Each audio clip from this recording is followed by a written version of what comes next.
Inna ija asobatu musibah qalu inna lillahi wa inna ilaihi raji'un.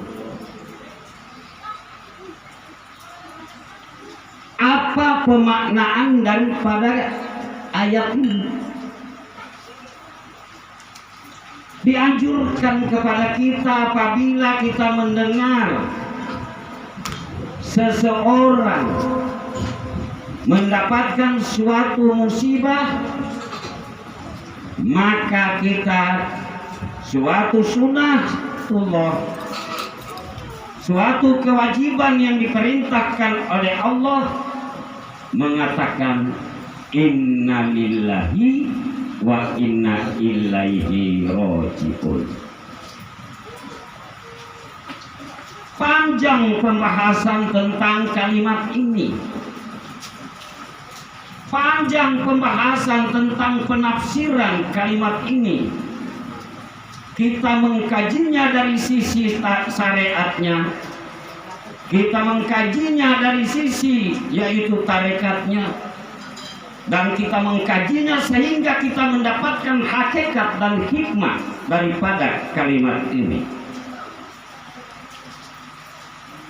Bapak Ibu yang dirahmati Allah, segala sesuatu memiliki tempat, dan segala sesuatu apabila ditempatkan bukan pada suatu tempat atau suatu wadahnya, maka akan berubah sesuatu itu, berubah nilai daripada keadaan benda yang ditempatkan itu. Qalu inna lillahi wa inna ilaihi raji'un, kita tempatkan pada sisi yaitu syariatnya menjadi suatu amalan wajib. Wajib. Bukan mendengar si anu meninggal peheto, umpamanya begitu. Bukan mendengar si anu meninggal ati olo, wolo ngotio. Belum. Dalam hukum syariat katakanlah inna lillahi wa inna ilaihi raji'un. Itu kalimat namanya takziah, penghiburan kepada orang yang kena duka, bahwa segala sesuatu makhluk semuanya akan punah. Sesuatu yang diciptakan oleh Allah, baik gunung, baik laut, baik langit, semuanya akan hancur dan kembali kepada zat penciptanya. Untuk menghibur daripada keluarga, daripada almarhum Umar, agar kiranya keluarga itu diberikan ketabahan dan suatu keyakinan bahwa sesungguhnya setiap yang bernyawa itu pasti mati. Itu syariatnya, Pak. Itu mengandung unsur mengajarkan kepada seseorang untuk berlaku, yaitu sabar menerima takdir. Itu dalam rumusan keikhlasan. Banyak orang yang bercerita umpamanya suatu amalan dia bersedekah, ikhlas. Ingat surat Al-Ikhlas, tidak ada kata ikhlas di dalamnya. Ikhlas yang sesungguhnya itu apa? Kita akan rentetkan ayat demi ayat sehingga menemukan titik temu daripada qalu inna lillahi wa inna ilaihi raji'un. Saya tidak membawakan ayat yang dibawakan tadi. Apabila seorang mukmin itu, sesungguhnya orang-orang mukmin itu diberikan sedikit ujian, ketakutan, kelaparan, kemiskinan, kekurangan buah-buahan, dan kekurangan jiwa, yaitu kedukaan. Saya tidak membahas itu. Ini permasalahan tentang qalu inna lillahi wa inna ilaihi raji'un. Supaya kita dalam hidup itu mencapai suatu tingkat la haulun walahum wala yahzanun. Sesungguhnya mereka itu tidak pernah merasa sedih. Tidak ada rasa kesedihan, tidak ada rasa ketakutan, Tidak ada. La haubun.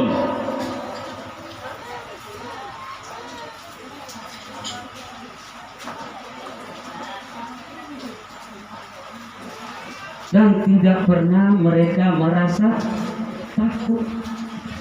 Maka yang di sini mari kita dalami. Bapak Ibu yang dirahmati Allah, cuaca hujan ini adalah rahmat.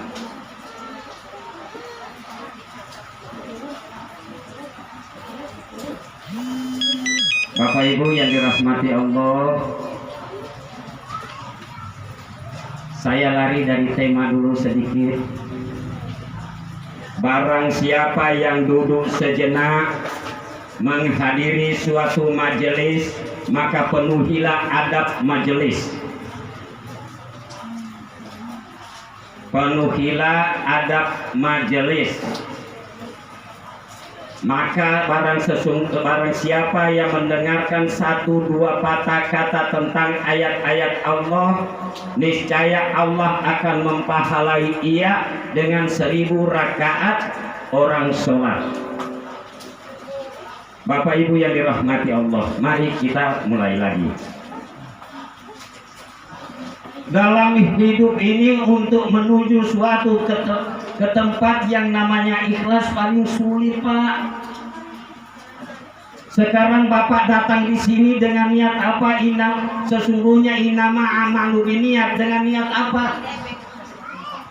Apa kita datang di sini kita dengan niat memberikan doa? Apa kita datang di sini dengan niat datang menghibur keluarga? Atau kita datang di sini dengan niat untuk Carlota? Terserah dari niat, dan Allah akan mengikuti prasangka daripada hamba-hambaku. Bapak Ibu yang dirahmati Allah, dalam perjalanan hidup manusia untuk menuju kepada Allah Subhanahu wa Ta'ala, agar kiranya ruh kita mencapai tingkat yang namanya iliyin, dengarkan baik-baik kata Allah. Apabila ada yang memprotes tentang ayat, tentang acara yang dilakukan oleh kaum Nahdiyin, tentang tahlilan, tentang upacara-upacara yang lain, maka dengarkanlah ayat ini.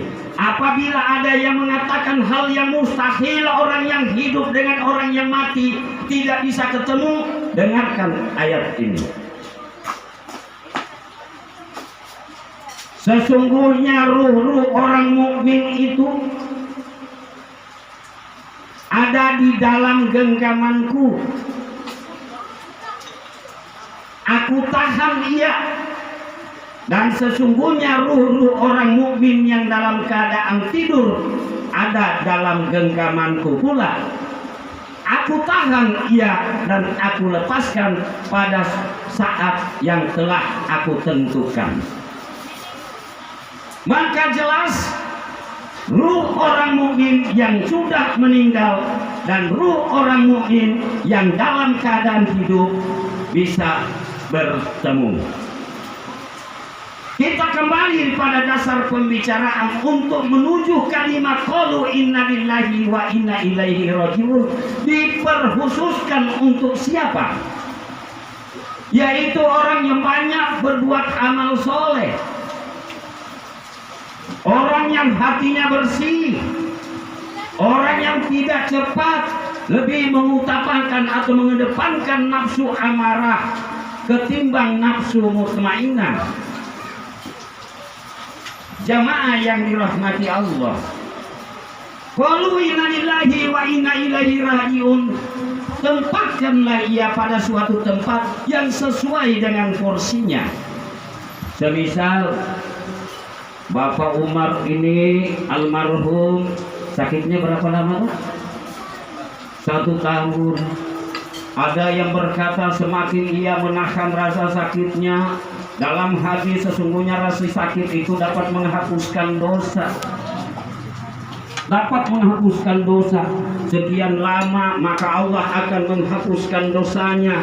Maka itu sangatlah benar kalau memang tepat pada tempatnya. Apa tempatnya? Kata Allah, barang siapa yang mengadukan sesuatu kepada orang lain, sama halnya ia mengadukan aku kepada orang itu. Sama halnya. Kalau kita sakit, kita sabar, innallaha ma'as sabirin, kita rela, kita ikhlas, sesungguhnya orang-orang soleh itu di hadapan Allah tidak dinilai dari banyaknya ia beribadah, akan tetapi dilihat oleh Allah pada hatinya yang dermawan atau yang tulus. Mari kita mulai dekat untuk penempatan qaulu inna lillahi wa inna ilaihi raji'un. Alam asal kejadian bagaimana sebelum Allah bertanya, kalau aku hamba mana Tuhanku, kalau aku Tuhan mana hambaku. Maka diciptakan Nur Muhammad Rasulullah Sallallahu Alaihi Wasallam. Kemudian ia tempatkan di dalam suatu Nurul Azam. 70.000 tahun kemudian dia keluar, maka dikatakan kun. Dengan perkataan kun itu kalimat yang pertama, yaitu akbar, itu kalimat akbar dalam kemudian Nur Muhammad menghadap Allah dengan perkataan asyhadu an la ilaha illallah, itulah yang namanya hadis, wa asyhadu anna Muhammadar Rasulullah, itulah namanya firman. Barang siapa yang berpegang teguh pada kitabullah dan sunnah Rasul, maka ia akan selamat. Saudara-saudara yang dirahmati Allah, ini mungkin pembahasan dari syariatnya sampai pada tarekatnya. Mari Bu.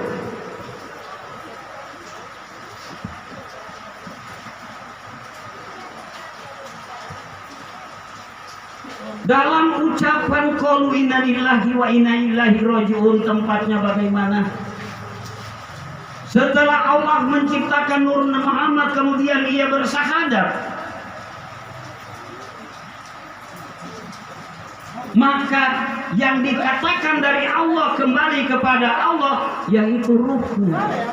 Allah menciptakan itu. Apakah hal ini yang wajib? Bagaimana cara kita untuk mengembalikan? Marilah Bapak Ibu yang dirahmati Allah, tugas kita di muka bumi tidak lain, sesungguhnya Allah menciptakan jin dan manusia ila liya'budun, untuk mengembalikan kalimat ini.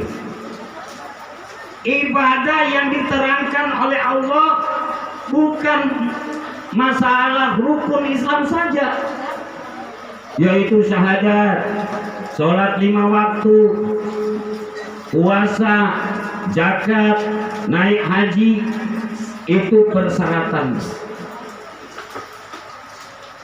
Jadi untuk mencapai hal itu, mari, ibadah banyak sekali Bu, ibadah itu banyak sekali Pak, terutama istri-istri. Ibadahnya mereka pertama yaitu untuk menuju surga ridha Allah adalah berbakti kepada suami.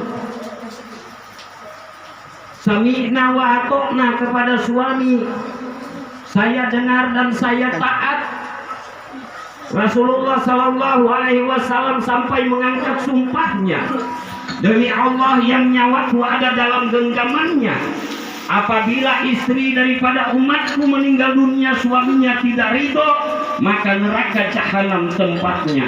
Maka Ibu, saya selalu bilang sama istri saya, Dek, saya bermohon kepada Allah, kiranya di antara kita berdua, engkau yang duluan meninggal daripada diri saya. Baru istri saya bilang, iya, supaya Bapak begitu saya mati, Bapak kawin ulang.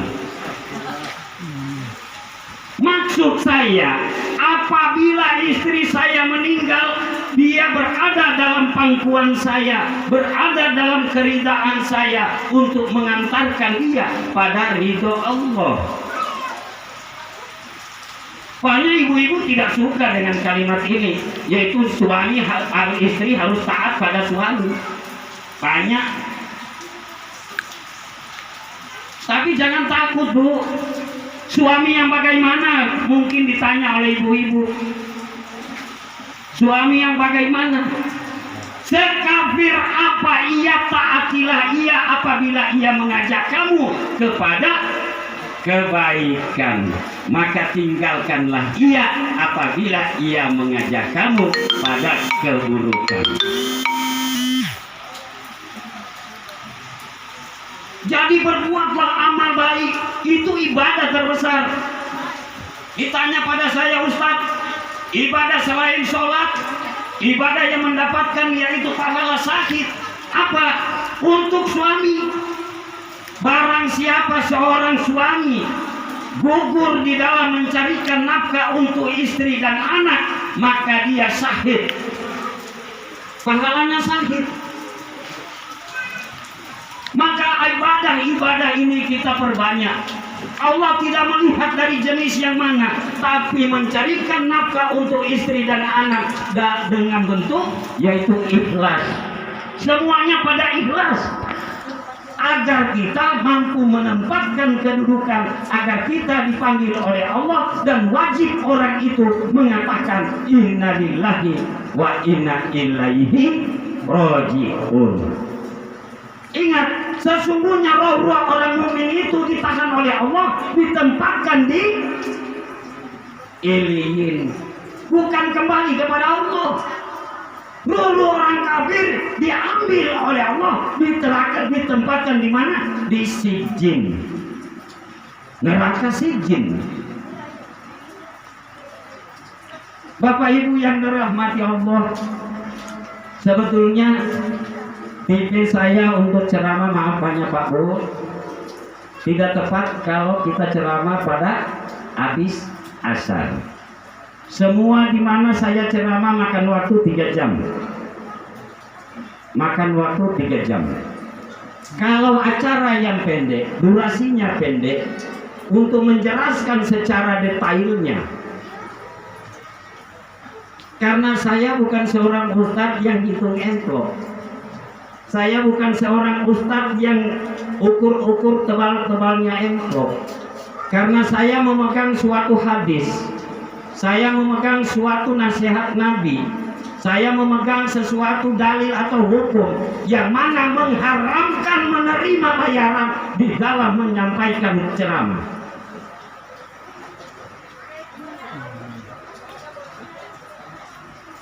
Apa benar itu, Ustaz? Benar. Kalau pemberian itu adalah sedekah, nah, ada dalilnya. Kalau pemberian itu berupa hadiah, itu kan bisa bukan sedekah, Ustaz.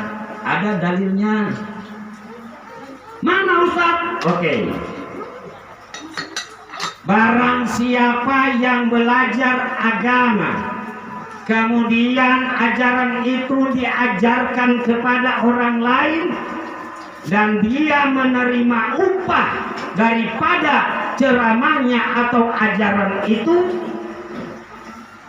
maka diharamkan oleh Allah bau surga di hari kemudian nanti.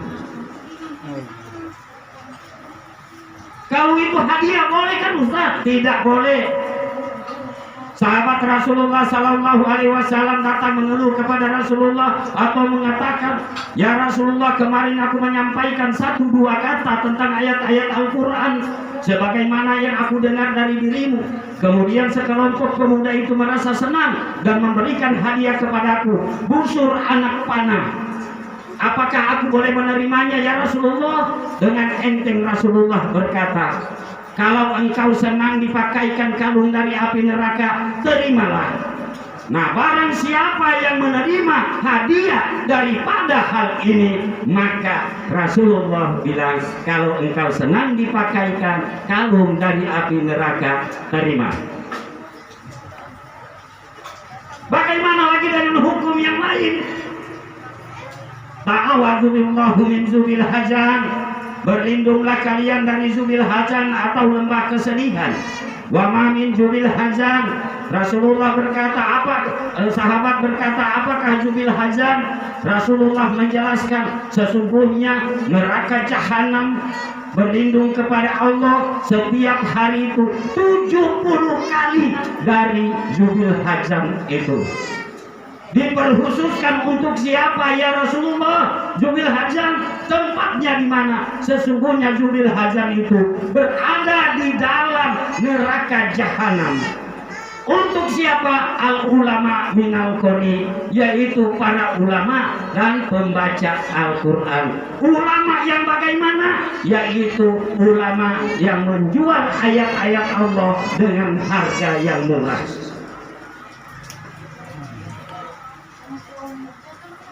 Jadi Ustaz tidak menerima bayaran. Iya, makanya saya berjalan dari sini sampai ini. Saya ceramah di Manado, saya ceramah di bagian kabupaten sana. Mungkin saya satu-satunya Ustaz paling dibenci oleh para Ustaz, karena membuka rahasia tentang haramnya menerima hadiah, tentang haramnya menerima sedekah, tentang haramnya menerima upah daripada kita berdiri. Bekerja dengan Allah yang akan membayarnya. Barang siapa yang mengerjakan pekerjaanku, maka sesungguhnya aku akan meringankan pekerjaannya. Barang siapa yang berniaga dengan diriku, niscaya aku akan memberikan keuntungan yang berlipat ganda. Di sini, maka inilah amalan-amalan yang harus kita bekerja dengan Allah, insya Allah. Di yaumil akhir nanti Pak, bukan amplop yang kita dapat, karena hidup di dunia ini cuma sementara. Apabila yang kita terima itu sudah tidak ada lagi kita terima di akhirat nanti. Niat saya ceramah karena amplop, Allah kasih, Allah kasih. Tapi di yaumil akhir tidak bisa saya menuntut, tidak bisa. Tidak bisa sama sekali kita menuntut. Maka saya singkat, karena waktu yang tidak mengizinkan. Bapak Ibu yang dirahmati Allah, saya mohon maaf banyak, tidak secara detail.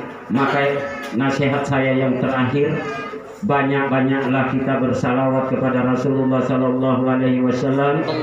Jangan tinggalkan waktu satu waktu saja dalam sholat, dalam 5 waktu, karena Rasulullah mengajarkan dan Allah memerintahkan untuk kita mengenal Allah itu dari hadis ini.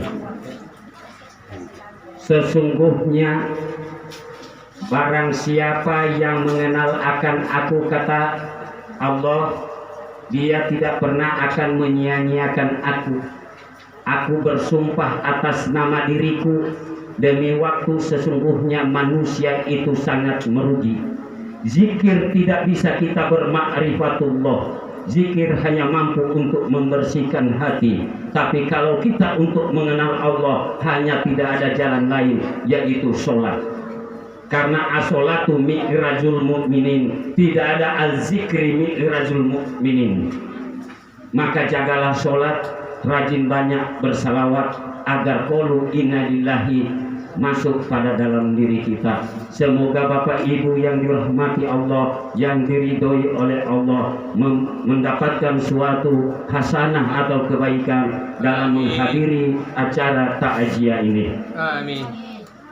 Semoga Bapak Ibu dan keluarga di rumah diberikan rahmat dan hidayah serta pengampunan. Amin. Atas segala apa yang dikerjakan di muka bumi. Amin. Untuk itu marilah sama-sama kita dengan tujuan daripada keluarga ini untuk mengundang kita untuk menghadiri acara 7 hari peringatan dari wafatnya Bapak Umar Goi bin Goi, agar kiranya saya memohon dengan sangat sebagai umat Rasulullah Sallallahu Alaihi Wasallam dengan ikhlas menghadiahkan suratul Fatihah kepada almarhum. Al-Fatihah ila hadratin ala Rasulullah Sallallahu Alaihi Wasallam. Syai'unillahi lahumul Fatihah. A'udzubillahi minasyaitonirrajim. Bismillahirrahmanirrahim. Alhamdulillahi rabbil alamin arrahmanir rahim. Maliki yaumiddin. Iyyaka na'budu wa iyyaka nasta'in. Ihdinas siratal mustaqim. Siratal ladzina an'amta 'alaihim ghairil maghdubi 'alaihim waladdallin. Amin. Amin. Al-Fatihah ila hadiyatan ala almarhum Umar bin Goi syai'un lillahi lahumul Fatihah. Bismillahirrahmanirrahim. Alhamdulillahirabbil alamin. Ar-Rahmanirrahim. Maliki yaumiddin. Iyyaka na'budu wa iyyaka nasta'in. Ihdinas siratal mustaqim. Siratal ladzina an'amta 'alaihim ghairil maghdubi 'alaihim waladdallin. Amin. Amin ya rabbal alamin. Bismillahirrahmanirrahim. Allahumma ya hayyu ya qayyum, ya hananu ya manan, ya dayanu ya sultan, ya aziz ya jabar, ya malikul ya kudus, ya latif, ya khabir, ya alim, ya zal jalali wal ikram. Allahumma ya Allah, kami memanjatkan puji syukur kehadirat-Mu ya Allah yang maha agung, yang maha pengampun lagi maha penyayang. Amin. Allahumma ya Allah, ampunilah kami ya Allah yang hadir di tempat ini ya Allah. Amin, ya Rabb. Allahumma ya Allah, ampunilah dosa-dosa kami yang kami perbuat secara sengaja maupun tidak ya Allah. Tunjukkanlah kami jalan yang lurus seperti yang Engkau berikan kepada orang-orang yang terdahulu sebelum kami. Khususnya ya Allah, kami memohon kepadamu ya Allah agar kiranya Engkau mengampuni dosa kedua orang tua kami, ibu bapak kami ya Allah. Berikanlah ya Allah perlindungan kepada mereka, berikanlah jalan yang benar kepada mereka ya Allah. Tempatkanlah mereka di sisi-Mu ya Allah. Allahumma ya Allah, kami memohon terimalah arwah dari almarhum Umar bin Goi ya Allah. Allahumma ya Allah, ampunilah dosa-dosanya ya Allah. Dia yang dosa yang ia kerjakan secara sengaja maupun tidak ya Allah, secara terang-terangan maupun tersembunyi ya Allah. Engkaulah maha pengampun, Engkaulah maha penyayang ya Allah. Allahumma ya Allah, gantikanlah ya Allah saudara-saudaranya di dunia ini dengan saudara-saudara di tempat-Mu ya Allah, dengan saudara yang lebih baik daripada saudara di muka bumi, keluarga yang lebih baik daripada keluarga di muka bumi, anak yang lebih baik daripada anak yang ada di muka bumi, istri yang lebih baik daripada istri yang ada di muka bumi. Allahumma ya Allah, gantikanlah tempatnya, rumahnya yang lebih baik daripada rumah yang ia tinggalkan di muka bumi ya Allah. Lapangkanlah kuburnya ya Allah, lapangkanlah kuburnya ya Allah, lapangkanlah kuburnya ya Allah. Birahmatika ya arhamar rahimin. Sampaikanlah salawat dan salam kami ya Allah kepada junjungan kami Nabi besar Muhammad sallallahu alaihi wasallam. Allahumma sholli ala sayyidina Muhammad, Allahumma sholli ala sayyidina Muhammad, Allahumma sholli ala sayyidina Muhammad wa ala alihi wa ashabihi wa barik alaihi wasallam. Rabbana wa ighfir lana wa tub alaina innaka antat tawwabur rahim. Rabbana atina fid dunya hasanah wa fil akhirati hasanah wa qina azabannar. La haula wa la quwata illa billahi aliyil azim. Wa sallallahu ala sayyidina Muhammad walhamdulillahi rabbil alamin. Assalamualaikum warahmatullahi wabarakatuh.